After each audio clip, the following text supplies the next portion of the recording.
కళా వెంకట సీతారామ సుబ్రహ్మణ్యం అండి. నా అన్నగారు నా పేరున వీలునామా రాశారండి 177 గజాలు. కళా సూర్యనారాయణ. నేను హ్యాండిక్యాప్డ్, నాకు 60% నాకు రాశారండి. మా తమ్ముడికి 40% అని వీలునామా రాశారండి. చిక్కడపల్లి 1-8-430/1 ప్రభాత్ మెన్షన్స్. నేను షెల్టర్ కోసం నా ఇంట్లో నేను ఉంటున్నానండి. ఈ జనార్దన్ మూర్తి అనే అతను నన్ను హెరాస్మెంట్ చేయడం, నీళ్లు బంద్ చేయడం, ఫంక్షన్ కానీ పిలవడం, నానా ఏడుపులు, నానా బాధలు, వాళ్ళ చేత వీళ్ళ చేత బెదిరించడం, మున్సిపల్ వాళ్ళని పిలిపించి నేను పగలగొట్టిచ్చేస్తానని అనడం. నా పరిస్థితి దీనదయంగా ఉంది. ఏ రోజు ఏం చంపుతాడో అని చెప్పి నేను డీజీపీ వీళ్ళకి కూడా పోలీస్ కంప్లైంట్ కూడా ఇచ్చుకున్నానండి. బిక్కుమైన బతుకుతున్నాను. నా పెళ్ళాం పోషించిన 10,000తో నా పిల్లలు నేను నానా బాధలు పడుతున్నామండి వీడి చేత. దయవించి నాకు న్యాయం చేకూర్చాలని కోరుకుంటున్నానండి. అది నా పరిస్థితి చాలా దారుణంగా ఉంది. ఇది మా అమ్మగారు వాళ్ళతో కుమ్ముకై నన్ను ఏం చేస్తారో అని భయంగా ఉంది నాకు. ఏమీ దుక్కి తోచక కనిపించదు. ఇంట్లో ఒక్కడిని ఉన్నామంటే భయం. రోడ్ల మీద వీడి గురించి భయపడి గుళ్ళు గోపురాలు అన్నీ తిరిగి ఈ మధ్యనే అక్కడ గుర్తుగా కాపురం చేసుకుంటున్నామండి. కామ్గా నానా బాధలు పెడుతున్నాడు వీడు. అందరి చేత ఇన్ఫ్లుయెన్స్ చేయిస్తాను, అది ఇదని మనం నానా బాధలు పెట్టి నా ఆస్తిని కాదేద్దామని చూస్తున్నాడండి. జనార్దనమూర్తి, కళా జనార్దనమూర్తి, త్యాగరాజ గాన సభ ప్రెసిడెంట్, మా పెద్దనాన్నగారి ఆఖరి కొడుకు.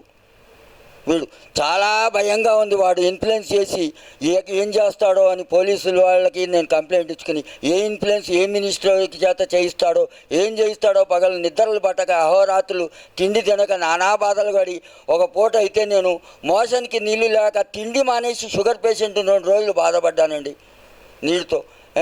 పైగా అప్పుల వాళ్ళు ఎవరన్నా ఉన్నారంటే వాళ్ళని పంపిస్తానని బెదిరించే నన్ను నానా ఏడుపులు ఏడిపిస్తున్నాడండి. నా దగ్గరికి జిహెచ్ఎంసీ వాళ్ళని 7 ఎంతమందినో పట్టుకొచ్చారండి. నాకేమో కళ్ళు కనిపించవు. వాళ్ళు ఇగో మీరు ఖాళీ చేసేయాలి ఇల్లు, మీకు రైట్ లేదు, మేము పగలగొట్టేస్తున్నామని బెదిరిస్తున్నారు. నేను నా వీలునామా నా ఇల్లు మీ పగలగొట్టడానికి మీకు రైట్ ఏమిటి? నా పేరున రాశారు కదా, మాకు నోటీస్ ఇవ్వందే మీరు ఎలా పగలగొడతారు అని చెప్తే వాళ్ళు ఇన్ఫ్లుయెన్స్ చేసి ఆ మూర్తి గారు ఎలాగైనా పగలగొట్టిచ్చేద్దామని విశ్వప్రయత్నాలు చేస్తున్నాడండి. ఈ మధ్యన దత్తాత్రేయ అంటాడు, కాసేపు కవిత అంటాడు, కాసేపు కేసీఆర్ అంటాడు, కాసేపు కిషన్ రావు అంటాడు. ఈ ఇన్ఫ్లుయెన్స్ చేసి ఏం చేస్తాడో అని చావలేక బతుకుతున్నానండి ఈ మధ్య. నేను నానా ఏడుపులు ఏడిపిస్తున్నాడు. ఏ నిమిషంలో ఏం జరుగుతుందో అని బిక్కుమని బతుకుతున్నా. నా ఇంట్లో నేను ఉంటున్నా కూడా వీడికి ఏంటి బాధండి? వీడు కావాలంటే వీడి ఆస్తి అమ్ముకుని బొమ్మనండి. మా ఆస్తి గురించి వీడికి ఎందుకండి? మా నాన్నగారు నాకు రాశారు, మా నాన్నగారు కొడుకుని కాబట్టి నా ఇంట్లో నేను ఉంటున్నా. వీడికి అవసరం ఏంటండి? మేము అమ్మం, మాకు అవసరం లేదు. వీడు ఏమన్నా చేసుకోనండి, వాడు ఇల్లు ఏమన్నా అమ్ముకోమనండి, మేము ఎవడొద్దాం. ఇదివరకే మా నాన్నగారిని మోసం చేసి చుట్టుపక్కల అంతా కట్టి రోడ్డు మీద ఇల్లు కూడా స్థలాలు కూడా వీడు ఆక్రమించాడు. వీళ్ళు దుర్మార్గుడు వీడు. ఇంకా అంతకంటే ఏం చెప్తానండి? నేను నానా ఏడుపులు ఏడుతున్నాను. నాకు దుఃఖం ఆగట్లేక చెప్పుకుంటానండి మీతో. నా వల్ల కాదు, నాకు ఎమోషన్ వస్తుంది. షుగర్ ఉంది, డయాబెటీస్, బీపీ పడిపోతుందేమో అని భయం వేస్తుంది. ఇంతకంటే నేను ఏం విన్నవించుకోలేనండి. నాకు మాట్లాడే ఓపిక కూడా లేదు. మొన్న కూడా నన్ను ఏదో విధంగా హెరాస్ చేద్దామని వినాయకుడు గుడి ప్రతిష్ఠించానని చెప్పి నాకు చెల్లికి పోలీస్ కంప్లైంట్ ఇచ్చినా మళ్ళీ ఫోన్లు చేస్తున్నారు.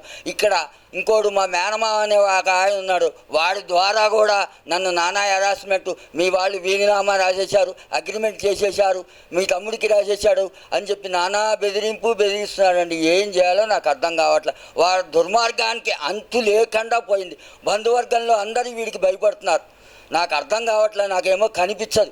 నా భార్యను పెట్టుకున్న నా కుటుంబంతో బిక్కుమని పిల్లాడు ఒక చోట, పిల్ల ఒక చోట, నేను నా భార్య నానా బాధలు పడుతున్నాం. నీళ్లు 60 ఏళ్ళు వచ్చి మెట్ల మీద కనపడని వాడిని నీళ్లు కూడా మోసుకుని నానాయాతన పడుతున్నాయి. ఈ మధ్యనే ఒక 2 వారాల క్రితం ఒక